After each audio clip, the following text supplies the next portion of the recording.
Kitab 1 Samuel. Lalu Daud pergi dari sana dan melarikan diri ke Gua Adulam. Ketika saudara-saudaranya dan seluruh keluarganya mendengar hal itu, pergilah mereka ke sana mendapatkan dia. Berhimpunlah juga kepadanya setiap orang yang dalam kesukaran, setiap orang yang dikejar-kejar tukang piutang, setiap orang yang sakit hati. Maka ia menjadi pemimpin mereka. Bersama-sama dengan dia ada kira-kira 400 orang. Dari sana Daud pergi ke Mispa di Moab dan berkata kepada raja negeri Moab, "Izinkanlah ayahku dan ibuku tinggal padamu, sampai aku tahu apa yang dilakukan Allah kepadaku."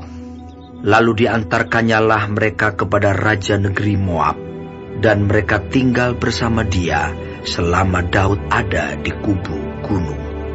Tetapi Gad, nabi itu, berkata kepada Daud, "Janganlah tinggal di kubu gunung itu. Pergilah dan pulanglah ke tanah Yehuda." Lalu pergilah Daud dan masuk ke hutan Keret. Hal itu terdengar oleh Saul, sebab Daud dan orang-orang yang bersama-sama dengan dia telah diketahui tempatnya.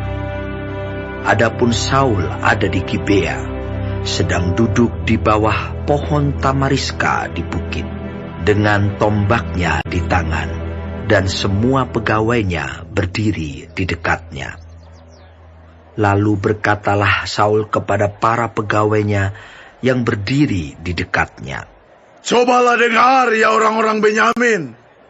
Apakah anak Isai itu juga akan memberikan kepada kamu sekalian ladang dan kebun anggur? Apakah ia akan mengangkat kamu sekalian menjadi kepala atas pasukan 1000 dan atas pasukan 100? Sehingga kamu sekalian mengadakan persepakatan melawan aku, dan tidak ada seorang pun yang menyatakan kepadaku bahwa anakku mengikat diri dengan anak Isai itu. Tidak ada seorang pun dari kamu yang cemas karena aku, atau yang menyatakan kepadaku bahwa anakku telah menghasut pegawaiku melawan aku menjadi penghadang seperti sekarang ini." Lalu menjawablah Doeg orang Edom itu, yang berdiri dekat para pegawai Saul, katanya, "Telah kulihat bahwa anak Isai itu datang ke Nob kepada Ahimelek bin Ahitub. Ia menanyakan Tuhan bagi Daud dan memberikan bekal kepadanya. Juga pedang Goliat orang Filistin itu diberikannya kepadanya." Lalu raja menyuruh memanggil Ahimelek bin Ahitub, imam itu, bersama-sama dengan seluruh keluarganya, para imam yang di Nob, dan datanglah sekaliannya menghadap raja. Kata Saul, "Cobalah dengar, ya anak Ahitub." Jawabnya, "Ya, tuanku." Kemudian bertanyalah Saul kepadanya, "Mengapa kamu mengadakan persepakatan melawan aku?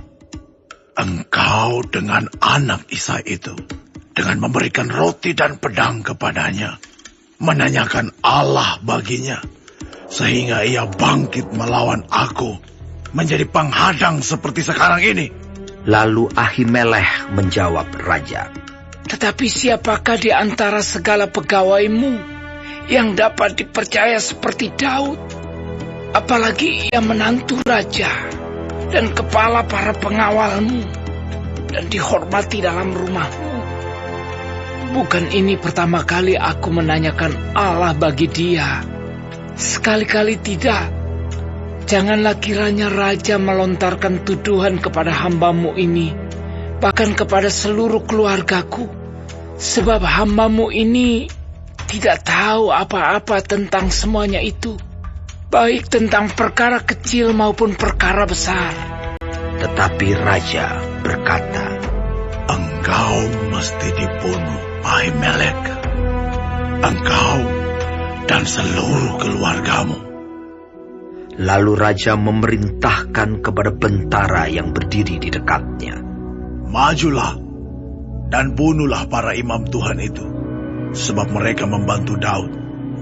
Sebab walaupun mereka tahu bahwa ia melarikan diri, mereka tidak memberitahukan hal itu kepadaku. Tetapi para pegawai raja tidak mau mengangkat tangannya untuk memarang imam-imam Tuhan itu. Lalu berkatalah raja kepada Doeg, Majulah engkau, dan paranglah para imam itu. Maka majulah Doeg, orang Edom itu, lalu memarang para imam itu. Ia membunuh pada hari itu 85 orang yang memakai baju efod dari kain lenan. Juga penduduk Nob, kota imam itu, dibunuh raja dengan mata pedang, laki-laki maupun perempuan, kanak-kanak maupun anak yang menyusu, pula lembu, keledai, dan domba dibunuhnya dengan mata pedang. Tetapi seorang anak Ahimelech bin Ahitub, namanya Abiatar, luput. Ia melarikan diri menjadi pengikut Daud. Ketika Abiatar memberitahukan kepada Daud bahwa Saul telah membunuh para imam Tuhan, berkatalah Daud kepada Abiatar, Memang, pada hari itu juga ketika Doeg, orang Edom itu ada di sana, aku telah tahu bahwa pasti ia akan memberitahukannya kepada Saul. Akulah sebab utama daripada kematian seluruh keluargamu. Enggaklah padaku, janganlah takut. Sebab siapa yang ingin mencabut nyawamu, ia juga ingin mencabut nyawaku. Di dekatku engkau aman,